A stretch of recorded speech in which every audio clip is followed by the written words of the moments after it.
नमस्कार दोस्तों, स्वागत है आपका हमारे YouTube चैनल पर। दोस्तों, आज की वीडियो हर उस व्यक्ति के लिए है जो यूपीआई से पैसे भेजता है, एफडी करता है, कैश रखता है, क्रेडिट कार्ड चलाता है या फिर बैंक अकाउंट में ट्रांजैक्शन करता है। क्योंकि अगर दोस्तों आपने 5 नियम नहीं समझे तो इनकम टैक्स का नोटिस पक्का है। हाँ दोस्त, पक्का है। और बाद में ये मत कहना कि भाई किसी ने बताया नहीं। इसलिए एक काम करो, जो भी काम कर रहे हो 2 मिनट रोक दो और ये वीडियो एंड तक पूरा देख लो एक बार, क्योंकि आज की वीडियो आपको नोटिस से बचा सकती है।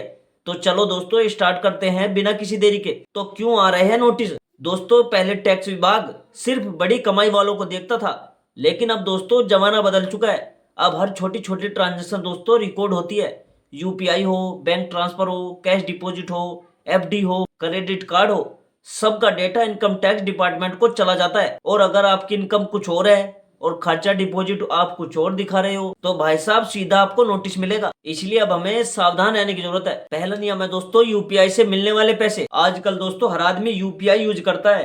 गूगल पे, फोन पे, पेटीएम सब आसान है, लेकिन समस्या तब होती है जब हमें यूपीआई से पैसा मिलता है। क्योंकि कई लोग सोचते हैं कि भाई ये तो दोस्त ने भेजा है, कोई बिजनेस थोड़े ही चल रहा है। लेकिन ध्यान दो, अगर यूपीआई से आपके अकाउंट में पैसे आए, ट्यूशन दी, ऑनलाइन काम किया, फ्रीलांसिंग किया या किसी को सामान बेचा है, सर्विस दी है या कोई कमीशन मिला है या कोई गिफ्ट मिला, तो अगर ये पैसे आपके बैंक स्टेटमेंट में दिखे और अगर आपने आईटीआर में नहीं दिखाए तो नोटिस आ सकता है। क्योंकि ये पैसा भी इनकम में माना जाता है। तो क्या करना चाहिए फिर? जिससे भी पैसा मिला है उसका रीजन उस पर जरूर लिख दो। अगर वो इनकम है तो आईटीआर में दिखाओ, अगर गिफ्ट है तो प्रूफ रखो। सिंपल रूल याद रखो, यूपीआई से पैसा फ्री नहीं है, टैक्सेबल भी हो सकता है। अब दूसरा नियम है एफडी पर और इंटरेस्ट पर। बहुत लोग सोचते हैं कि भाई एफडी करवा दी है बस पूरा सेफ है, लेकिन असली बात यह है एफडी पर जो मिलने वाला ब्याज है वो टैक्सेबल होता है, इस बात को ध्यान रखना। लेकिन प्रिंसिपल नहीं होता, ब्याज टैक्सेबल होता है।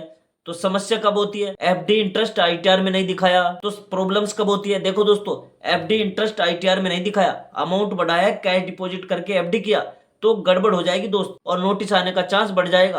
तो क्या करें? सबसे पहले हर साल एफडी का इंटरेस्ट आईटीआर में लिखो। एफडी कैश से ना करो, बैंक स्टेटमेंट संभाल कर रखो। तीसरा नियम है दोस्तों कैश ट्रांजैक्शन को लेकर। भाई ये सबसे बड़ा फंसावा है। भारत में लोग कैश पसंद करते ही है, लेकिन टैक्स डिपार्टमेंट कैश के पीछे ही पड़ा हुआ है। कैश से लेन देन की लिमिट होती है दोस्तों।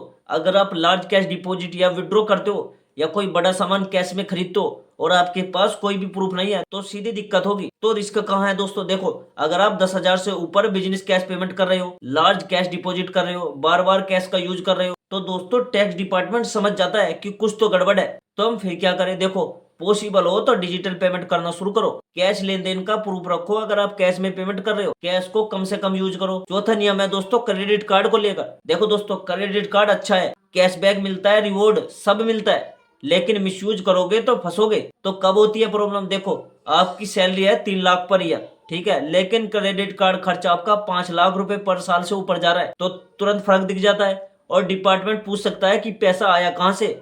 और बड़ी गलती, क्रेडिट कार्ड बिल कैश से पे करना, ये सबसे बड़ा रेड फ्लैग है। तो क्या करें फिर? कार्ड बिल हमेशा बैंक ट्रांसफर से पे करो। खर्च इनकम के हिसाब से करो, प्रूफ रखो, जैसे इनवॉइस, बिल, पेमेंट डिटेल अगर आप कुछ भी सामान खरीद रहे हो। अगला नियम है दोस्तों एआईएस फॉर्म 26AS को लेकर। दोस्तों, अब जो भी बड़े ट्रांजैक्शन होते हैं उनकी रिपोर्ट ऑटोमेटिकली गवर्नमेंट के पास चली जाती है। इस रिपोर्ट को बोलते हैं हम एआईएस फॉर्म 26AS। इसमें दिखता है कि कितने यूपीआई रिसिप्ट आए, एफडी इंटरेस्ट कितना है, कितना कैश डिपॉजिट हुआ, कितना कार्ड स्पेंड हुआ, और अगर आपकी आईटीआर और एआईएस मैच नहीं हुई तो सीधा नोटिस मिलेगा। तो क्या करें फिर?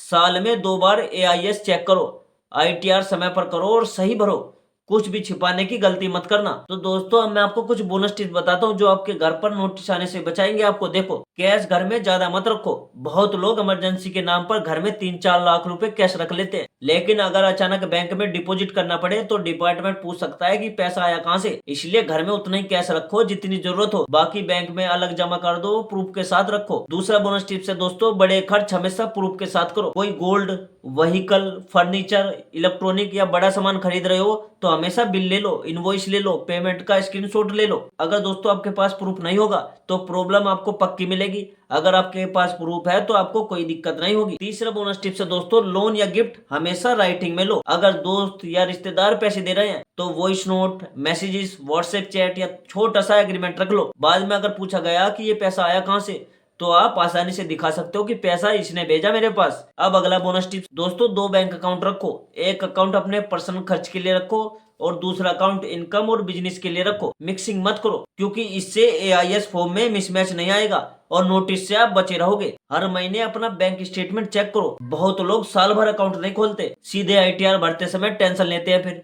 तो हर महीने अकाउंट हिस्ट्री चेक करो और गलत एंट्री दिखे तो समय रहते ठीक कर लो। आईटीआर टाइम पर भरो, सही समय पर भरो। लेट फिल करोगे तो पेनल्टी लगेगी, गलत भरोगे तो स्कूटनी शुरू हो जाएगी। तो समय पर सही डेटा के साथ फाइल करो। थोड़ा खर्च करके आप चार्टेड अकाउंट से हेल्प ले सकते हो। अगला टिप्स दोस्तों, क्रेडिट कार्ड के चक्कर में मत फंसो। रिवॉर्ड्स देखकर फालतू के खर्चे मत करो, जितना काम हो उतना यूज करो। ईएमआई बनाना जल्दी बंद कर दो। अगला बोनस टिप्स, कुछ छुपा लेंगे ये वाली सोच छोड़ दो दोस्तों, क्योंकि डिपार्टमेंट के पास हर चीज का डेटा है। AIS 26AS bank plus wallet सब लिंक्ड होता है एक जगह। ऑनेस्ट रहोगे दोस्तों तो फ्यूचर आपका हमेशा सिक्योर रहेगा, आपको कोई नोटिस नहीं मिलेगा। तो दोस्तों, टैक्स देना गलत नहीं है, गलत है गलत तरीके से पैसे चलाना, गलत है जानकारी छुपाना, और एक छोटी गलती आपकी नींद उड़ा सकती है। घर पर नोटिस आ जाए तो बंदा पागल हो जाता है, इसलिए थोड़ा टाइम निकाल लो, रिकॉर्ड मेंटेन करो और ट्रांसपेरेंसी रखो।